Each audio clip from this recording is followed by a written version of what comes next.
શ્રી ગણેશાય નમઃ. આજે એકાદશીના દિવસે આપણે સાંભળીશું શ્રીમદ ભગવદ્ ગીતાના 11મા અધ્યાયનું મહાત્મ્ય. આપને આ વિડીયો પસંદ આવે તો લાઈક કરજો, શેર કરજો અને મારી ચેનલ સબસ્ક્રાઈબ કરજો. શ્રી મહાદેવજી પાર્વતીજીને કહે છે, હે દેવી, હવે તમે 11મા અધ્યાયનું મહાત્મ્ય સાંભળો. એક નગરમાં શિવશંકર નામનો એક બ્રાહ્મણ રહેતો હતો. તે ખેતી કરીને જીવન ગુજારો કરતો હતો. તે બ્રાહ્મણ એક દિવસ પોતાના ખેતરમાં કામ કરી રહ્યો હતો. ત્યારે ત્યાં એક વટેમાર્ગુને વાઘે મારી નાખ્યો. એવામાં એ જ રસ્તે એક મહાત્મા જઈ રહ્યા હતા.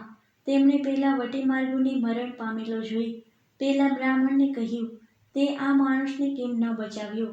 તું નિર્દોષ રાક્ષસ જેવો છે. હું તને શ્રાપ આપું છું, તેથી તું રાક્ષસ થજે. વળી વધારામાં કહ્યું, એમ છતાં જો કોઈ ગીતાજીના 11મા અધ્યાયનો પાઠ કરી પાણી મંત્રી તારા પર છાંટશે તો તારો રાક્ષસ યોનિમાંથી ઉદ્ધાર થશે. શ્રાપને કારણે રાક્ષસ બનેલો પેલો બ્રાહ્મણ ત્યાં જ રહેવા લાગ્યો અને જે કોઈ આવે તેને પકડી ખાઈ જવા લાગ્યો. એના ત્રાસથી ત્રાસી ગયેલા પાસેના ગામના લોકોએ તેને કહ્યું, એક ધર્મશાળામાં આવી રહો. અહીં જે કોઈ આવે તેને મારી ખાજો, પણ ગામના લોકોને મારશો નહીં. રાક્ષસને આ વાત પસંદ પડી. તે તો પેલી ધર્મશાળામાં રહેવા લાગ્યો. જે કોઈ વટેમાર્ગુ ધર્મશાળામાં રાતવાસો કરવા આવે તેને મારીને ખાઈ જવા લાગ્યો. એક દિવસ એ ધર્મશાળામાં એક બ્રાહ્મણ આવ્યો. તે બ્રાહ્મણને પેલા રાક્ષસે માર્યો નહીં. તેને જીવતો જોઈને ગામના લોકોને આશ્ચર્ય થયું. ધર્મશાળાના ચોકીદારે કાલાવાલા કરી પેલા બ્રાહ્મણને ત્યાં રહી જવા આગ્રહ કર્યો. બ્રાહ્મણ ત્યાં રહ્યો. બીજે દિવસે પણ પેલો રાક્ષસ બ્રાહ્મણને અડ્યો નહીં. તે જીવતો રહ્યો.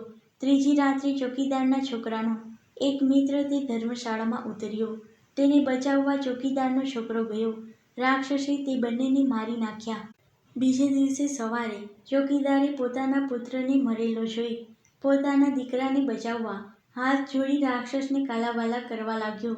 રાક્ષસે ચોકીદારને કહ્યું, 3 દિવસથી જે બ્રાહ્મણ આ ધર્મશાળામાં રહ્યો છે તેને ગીતાજીના 11મા અધ્યાયનો પાઠ કરી પાણી મંત્રીને મારા પર છાંટવા કહે.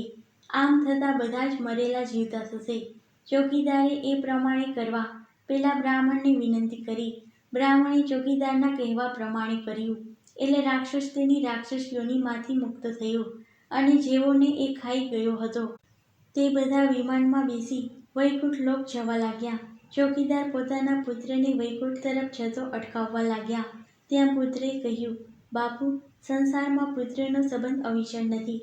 એ તો નાશવંત છે. ક્યારેક હું તમારો પિતા હતો, ક્યારેક તમે મારા પિતા બન્યા છો. તમે આ બ્રાહ્મણ પાસે ગીતાજીનો 11મો અધ્યાય સાંભળશો, તેથી તમારો ઉદ્ધાર થશે.